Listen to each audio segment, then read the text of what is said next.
Welcome to today's edition of Table Talk. Today I'm sitting down with Kevin Spencer. He is the Scottsbluff Police Chief, and he is the head of the Panhandle Human Trafficking Task Force. January is Human Trafficking Awareness Month, and we kind of just wanted to highlight that topic. So, Chief Spencer, tell us a little bit about yourself first, kind of how you got involved with the police department, and then how you became the head of the department. Well, I moved, I was born and raised in Gearing, Okay. so went through the school system there, and then as a young man I left.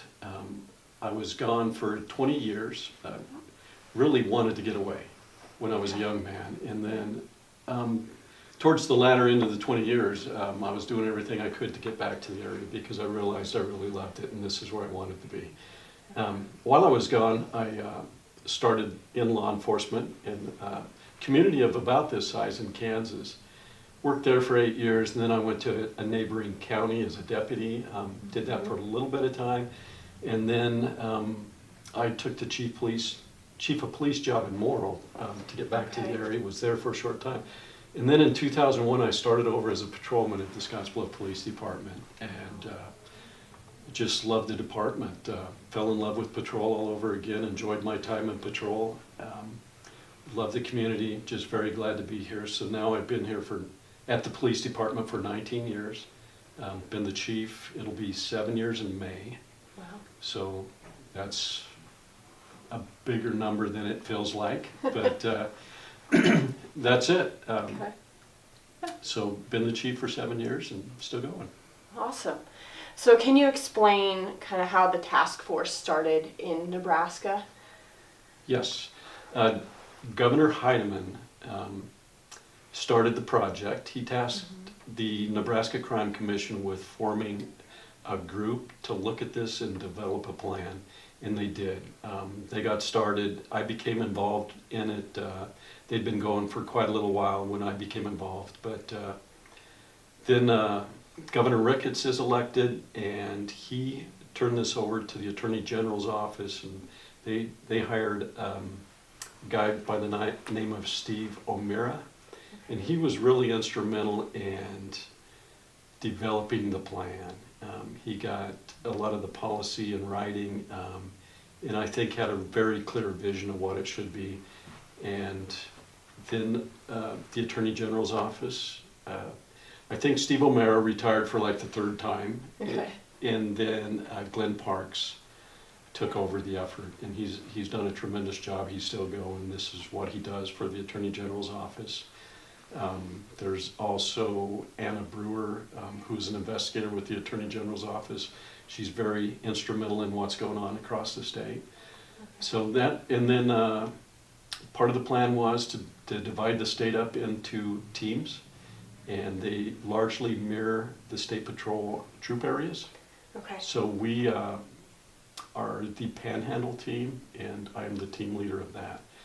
And there's very similar teams across the state, and fairly consistent.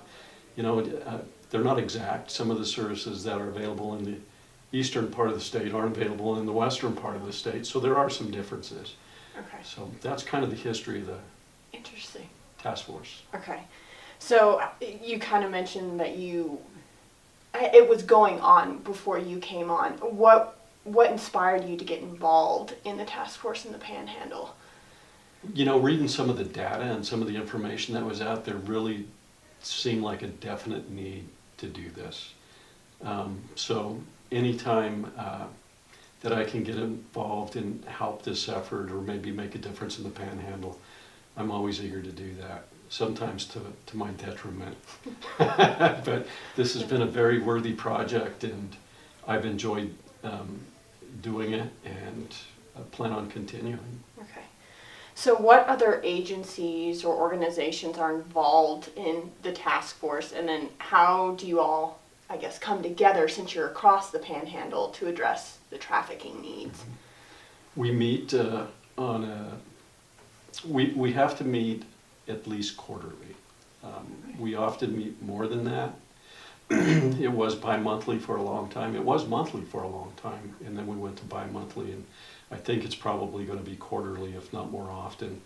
But we have all the service providers, and I hate to miss anyone, but Region 1, Capstone, Health and Human Services, Regional West Medical Center, Capstone, all of the service providers. The Salvation Army is very big in this effort, and Leanne Nelson out of the North Platte Salvation Army officer is assigned to our area to help us. And then all of the law enforcement in the Panhandle has pretty much signed on to help out as well. So if we're up in the north, Chevron PD participates, Dawes County.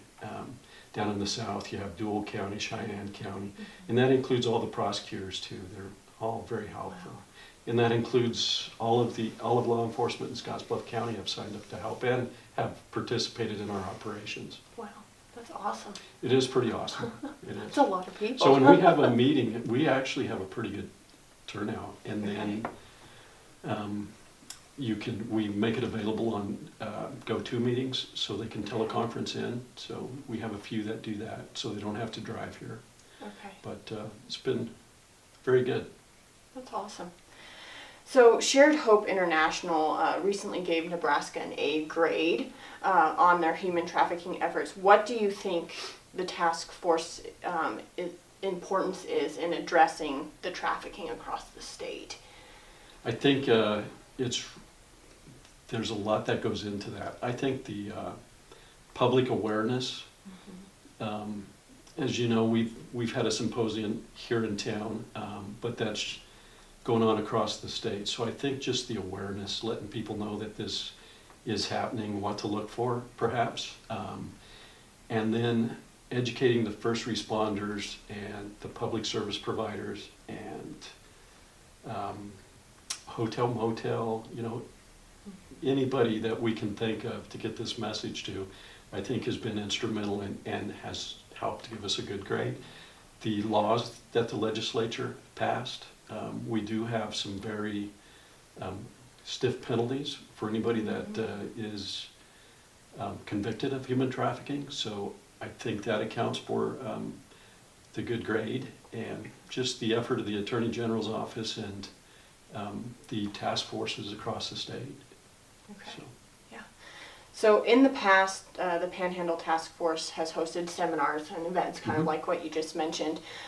What types of individuals do you think should be aware of these signs, and why? I mean, you mentioned some of the first responders and then the hotel, motel people. Why do you think they're important in this piece of the puzzle? Well, I think they're possibly going to come in contact with these individuals. Okay. And we definitely want them to know how to report this. And whether they're certain or not, maybe it could just be a gut feeling or something like that, a hunch. We would certainly like for them to call us, the hotline, or report this to us so we can check into it. Okay. Okay. And then during those events, your group has often talked about the signs of a person that may be a victim of human trafficking. Can you kind of go over what some of those common signs would be that people can watch for even in the community? Mm-hmm. Yeah.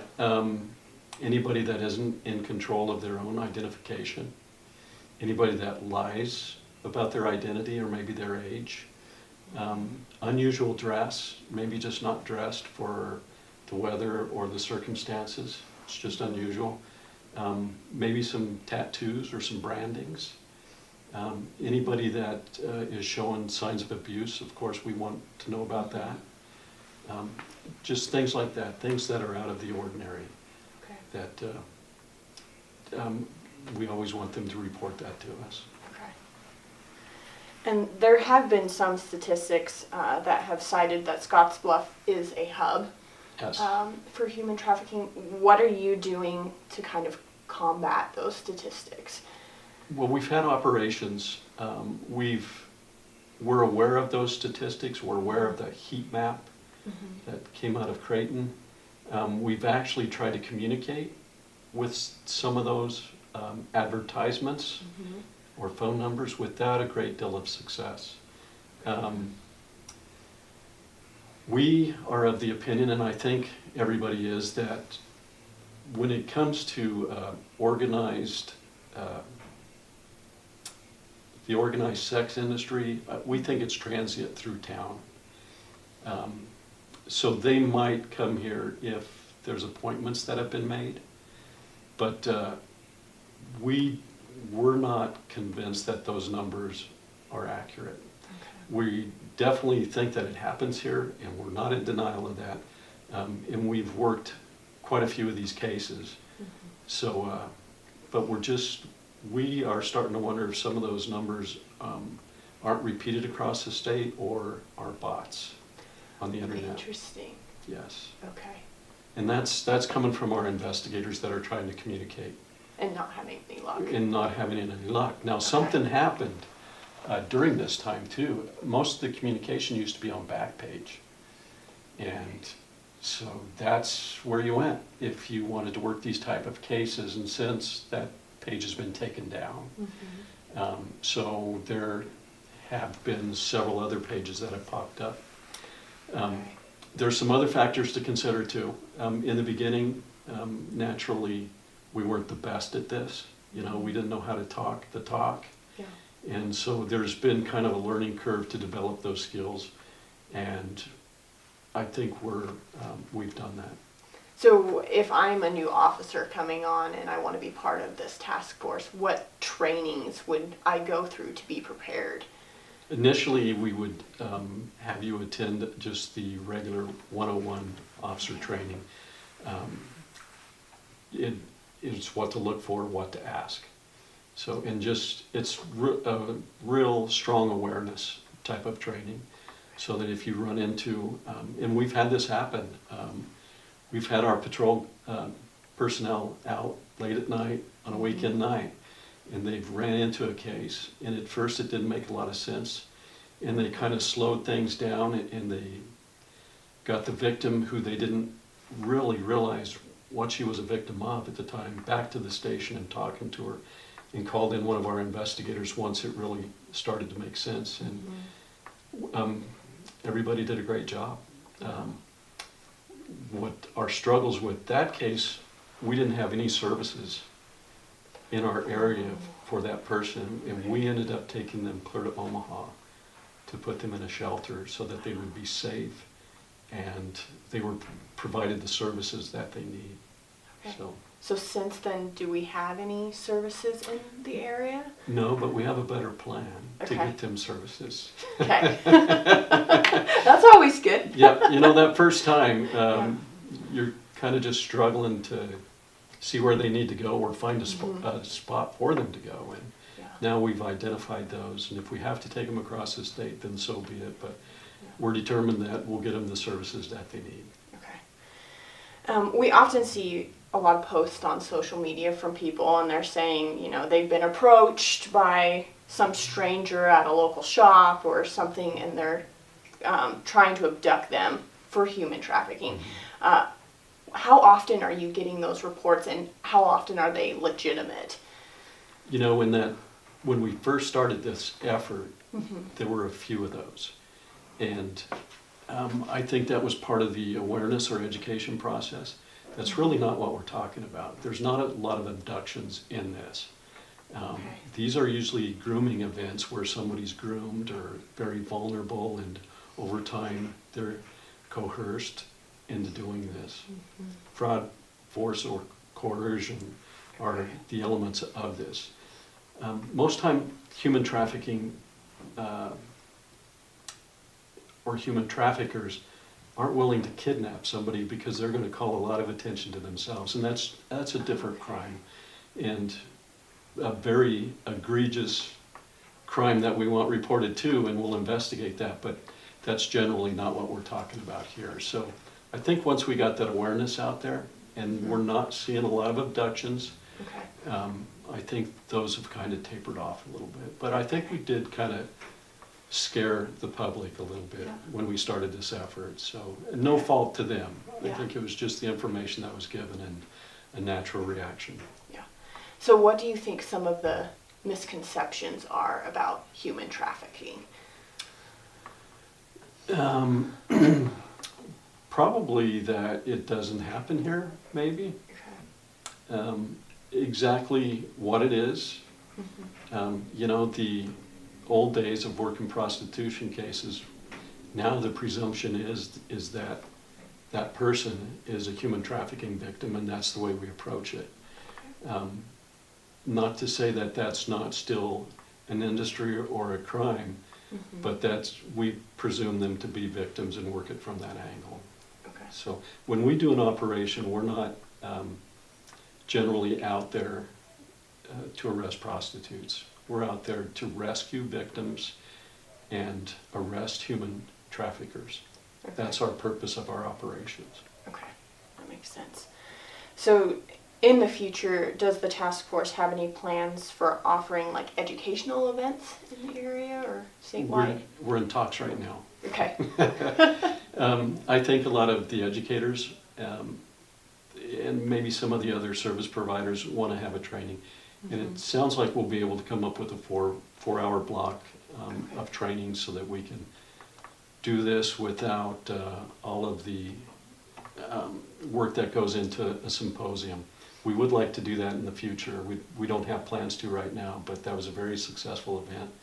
Okay. It was sold out. I don't think there was a seat available in the convention center. They had the whole place opened up, and I forget the number of people there, but it was a tremendous amount.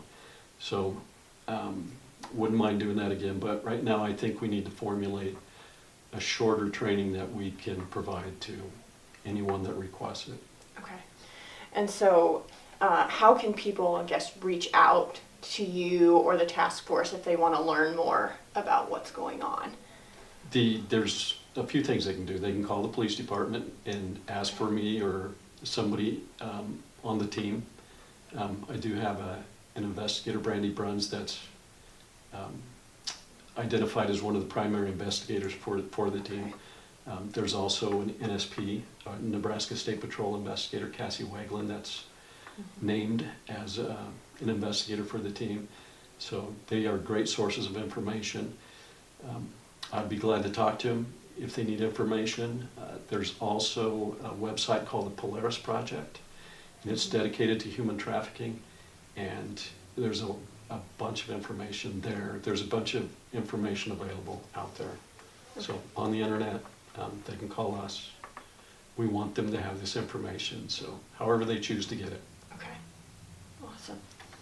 Well, thank you again for joining us on this edition of Table Talk, and thank you to Chief Spencer for taking time out of your day to You're kind welcome. of educate. Thanks for the invitation. Glad to do it. Yep.